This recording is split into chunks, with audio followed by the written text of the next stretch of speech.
අහස සිපගන්නා කඳු මුදුනක මීදුමින් වැසෙන පඩිපෙළක දහස් ගණක් අතරින් යන මේ ගමන හොදෙක් සංචාරයක් විතරක්ම නෙමෙයි. මේක භක්තිය කැපවීම සහ අසීමිත මතකයන් පිරුණු ආත්මීය ගමනක්. උදේම අපි ගෙදරින් පිටත් වුණේ හැටන්නාල්ල තන්නේ මාර්ගයෙන් සිරිපා කරුණා කරන්න.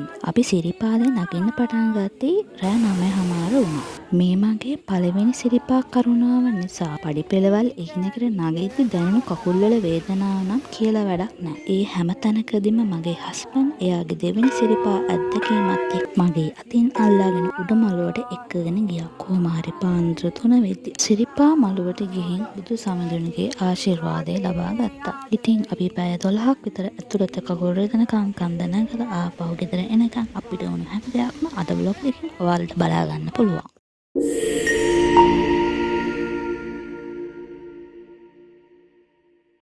කොහෙදී හරි දැකලා වීඩියෝ එක ක්ලික් කරලා බලන්න ආපු හැමෝම සාදරයෙන් ආදරයෙන් පිළිගන්න. ඔන්න අද අපි යන්නේ මගේ පළමු සිරිපා කරුණාව. මැයි 27 උදේම අපි ගෙදරින් එන්න පිටත් වුණා. සිරිපා කරුණා කරන්න තෝරගත්තේ නල්ලතන්නේ පාරෙන්. අපේ ප්ලෑන් එක තිබ්බේ රෑ 8 විතර වෙනකොට සිරිපා කරුණා කරන්න. ඉතින් අපි උදේම බ්‍රෙක්ෆාස්ට් එක අරගෙන අපි ආයෙත් ගමන යන්න පිටත් වුණා.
ඊට පස්සේ අපි හැටන් වලට කිට්ටු වෙලා කෝකටත් කියලා අපි රේන් කෝට් ටිකක් ගත්තා. මොකද වැස්සොත් අපි දෙමනවනේ. මේ තියෙන්නේ මස්කෙලිය ඩෑම් එක. ඒ වගේම මේ තියෙන්නේ ඒ වැව.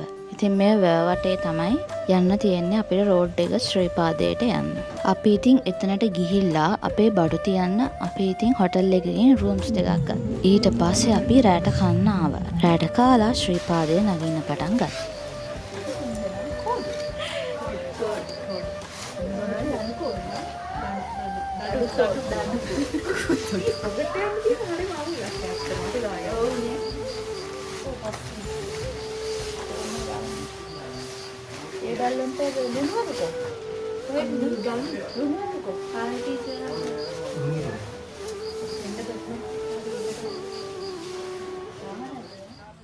රෑ 9 වෙනකොට අපි ඉතින් අපේ ගමන ආරම්භ කරා. අපි ගියේ මැයි මාසේ 27 හින්දා. ඉතින් ඒ දවස්වල සෙනඟ හිටියේ නෑ. මොකද ශ්‍රීපාද කාලය අවසන් වෙන්න කිට්ටු වෙලා තිබුණේ. ඉතින් ඒ මැයි මාසේ තිබුණු අන්තිම පෝයේ ශ්‍රීපාදය අවසන් වුණා. ඊට කලින් තමයි අපි මේ ශ්‍රීපාද වන්දනා කරන්න ගියේ.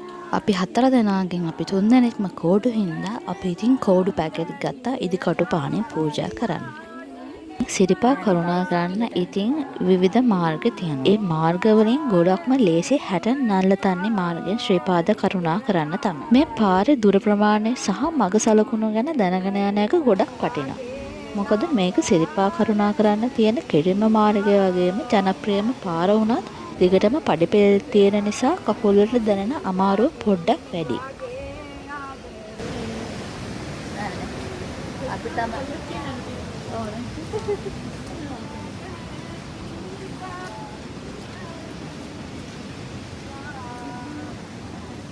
වාහනක් කරනවනේ ළඟට කරනවා.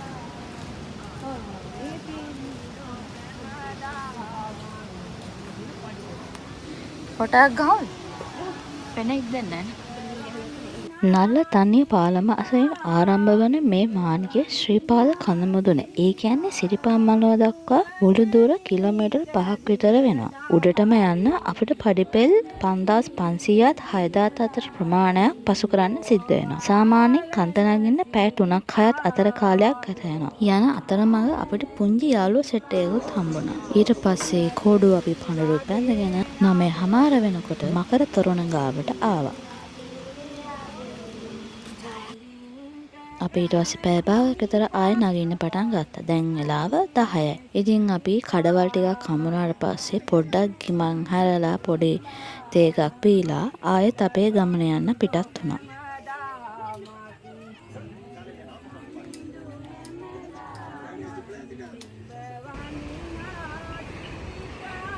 අපි ඉතින් ආයෙත් පැය භාගයක් විතර නැගලා පොඩ්ඩක් ගිමන් හැරියා. මොකද එක දිගට නගිනකොට පොඩ්ඩක් අමාරුයි. ඉතින් මෙතන අපි චුට්ටක් වෙලා ඉඳලා අපි 10:39 වෙනකොට සීතගඟුල ගාවට ආවා. නල්ලතන්නේ ඉඳලා ජපන් සාම චෛත්‍යය දක්වා කිලෝමීටර් 2.2ක් විතර තියෙනවා. සාම චෛත්‍යයේ ඉඳන් කිලෝමීටර් 1ක් විතර යනකොට අපිට සීතගඟුල හම්බ වෙනවා.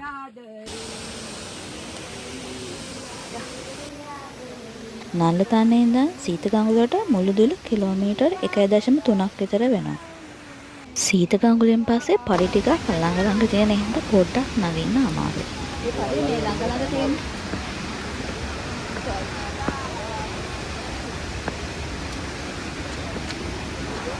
දැන් අමාරුයි.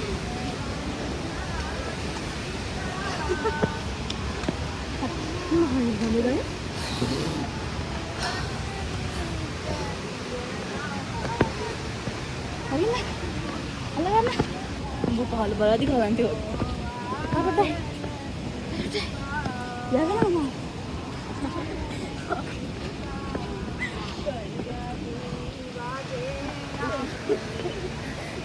ඔය ෆොටෝ ගහගෙන මාරනවා.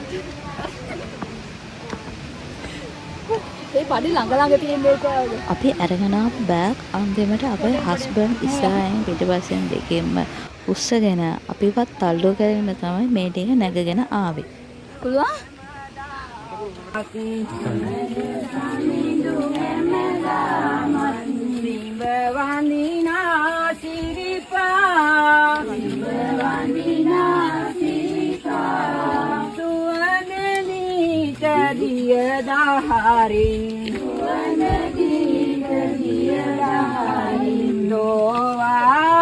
එකොළයි 53ට විතර අපි පොඩි රෙස්ට් එකක් ගත්තා. මොකද අපිත් එක්ක ගියපු අනිත් නංගිට පොඩ්ඩක් ગેස්ට්‍රයිටිස් වැඩි වෙලා පොඩ්ඩක් එයාට අමාරු වුණා. ඉතින් දැන් වෙලාවේ 11:53යි. අපි මෙතන කඩේ පැය එකමාරක් විතර හිටියා. ඒ ඉඳලා පොඩි තේ එකක් එහෙම බීලා තමයි ආයෙ අපි ගමන යන්න පිටත් උනේ.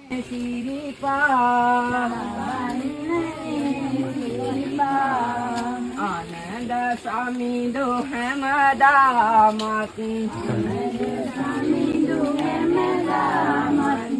1යි කාලේ විතර වෙනකොට අපි ඉදිකටු පහ ළඟට ආවා. ඉතින් අපි ඉදිකටු පූජා කරලා ආයෙ අපි නගින්න පටන් ගත්තා.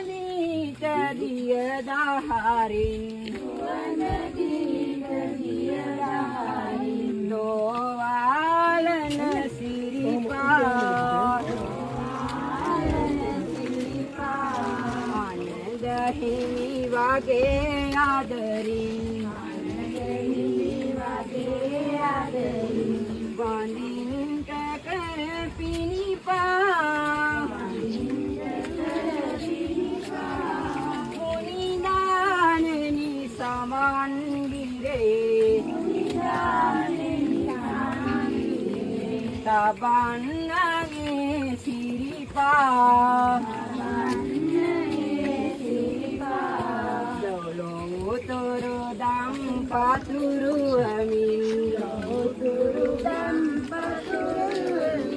මනුලොව වැඩි සිරිපා දුලි මන්නේ සිරිපා ආනන්ද සමිඳු හැමදාමත් ඉදිකටු පහනේ ඉඳන් මළුව දක්වා තියෙන්නේ අවසන් කිලෝමීටර් 1.7යි. මේ කොටස තමයි ටිකක් අමාරුම කොටස. විශේෂයෙන්ම මළුව කිට්ටුව තියෙන මීටර් 750ක් වගේ ප්‍රමාණය හඳුන්වන්නේ මහගිරි දඹය කියලා. තද නැග්මක් තියෙන හින්දා වාරු අල්ලන්න දෙපැත්තෙන්ම යකඩ වැටවල් ගහලා තියෙන මෙන්න මේ කොටස තමයි.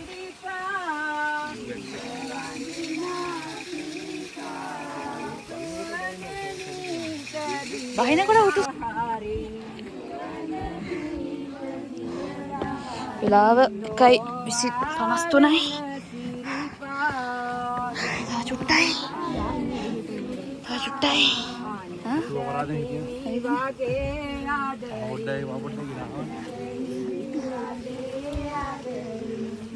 අපිට ඉතින් පොඩි බඩගින්නක් ඇවිල්ලා අපි කොත්තුමී කෑවා. කොත්තුමී කාලා ආයි අපි නගින්න පටන් ගත්තා. මහගිරි දඹේ පසුකොටු සැනින් අපිට සිරිමා මළුවට ළඟා වෙන්න පුළුවන්. ඔන්න අපි කොහොම හරි නැගලා පාන්දර 3 වෙද්දී අපි උඩ මළුවට ළඟා වුණා. සිරිපා මළුවට පය තියද්දිම දැනෙන සීතල වගේම හිත දැනෙන සැනසීම වචන වලින් කියන්න බෑ. බුදුහාමුදුරන් වැඳලා ආශිර්වාද ගත්තට පස්සේ අපේ හිතේ තිබුණ හැම මාංශයක්ම නැති වෙලා ගියා.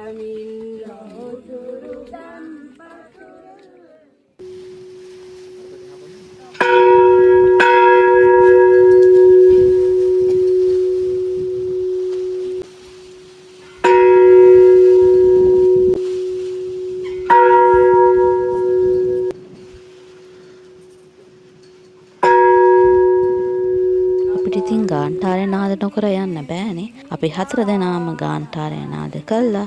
ටිකක් වෙලා උඩ මාළුවේ ඉඳලා 3:45 වෙනකොට ආයෙමත් බහින්න පටන් ගත්තා. අපි බහින වෙලාවේ පොඩ්ඩක් වැස්සයි ලොකු හුළඟකුයි තිබ්බා. අපි ඉරසේවේ බලන් හිටියේ නැත්තේ මොකද ලොකුවට පින්නක් ගියා. හුළඟත් එක්ක ඒ පින්න එනකොට පොඩ්ඩක් උඩ ඉන්න අමාරුයි. තව මේ ගොඩක් කට්ටිය ඇතුලේ හිටපු හින්දා එතනත් ඉන්න ඉඩ මදි හින්දා අපි ඉතින් බහින්න පටන් ගත්තා. තව දෙයක් තිබ්බා එදා වැස්ස හින්දා ඉරසේවේ පෙනුන්නේ නැහැ කියලා තමයි අපිට කට්ටිය කිව්වේ. ඇත්තම කිව්වොත් උඩ මළුවට යනට වඩා පහළ කන්ද බහින එක තමයි කකුල් වලට මාර වේදනාවක් දෙන්නේ. අපි මගදිකට මහන්සි අයින ගමන් ඉතින් අපි හිමින්සාරේ බැස්ස. දන්නේම නැතුව එලිත් වෙලා. කොහොම හරි ඔහොම බහගෙන යද්දි පොඩ්ඩක් ඉතින් වැස්ස වැඩි. දැන් වෙලාව උදේ 6:12යි. කොහොම හරි අපි බහින්න පටන් ගත්තේ 3:45 විතර වෙනකොට 6:12 වෙනකොට අපි මේ වගේ තොරක් ඇවිල්ලා තිබුණා.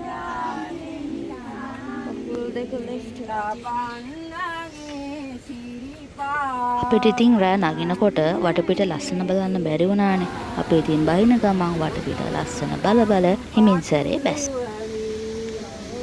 ඕන්න ඉතින් අපි සීත ගඟුල ගාවටත් ආවා.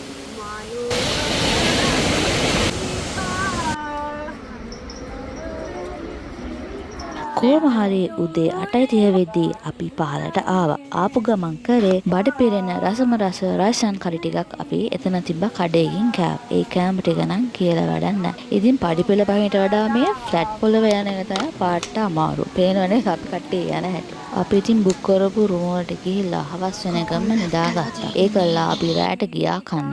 කෑම කාලා ආපහු හොටෙල් රූම් එකට එන පාරේ අපිට ඈතට සිරිපාදේ පෙනුණා. රෑ කරුවරේ විදුලි දලලා ලස්සන පෙනුන ඒ දර්ශනය නම් මාරම ලස්සනයි. අපිට හිතෙනවා මෙච්චර ලොකු කන්දක් අපි කොහොමද නැග්ගේ කියලා. ඉතින් ඒ අපේ හිතේ භක්තියෙන් අපිට කොහොම හරි කන්ද නැග ගන්න පුළුවන් වුණා. The next day. මැයි 29 උදේ පාන්දරම අපි ආපහු ගෙදරින් පිටත් වුණා. මුළු ඇඟම රිදෙනවා, කකුල් රිදෙනවා, කොන්ද රිදෙනවා.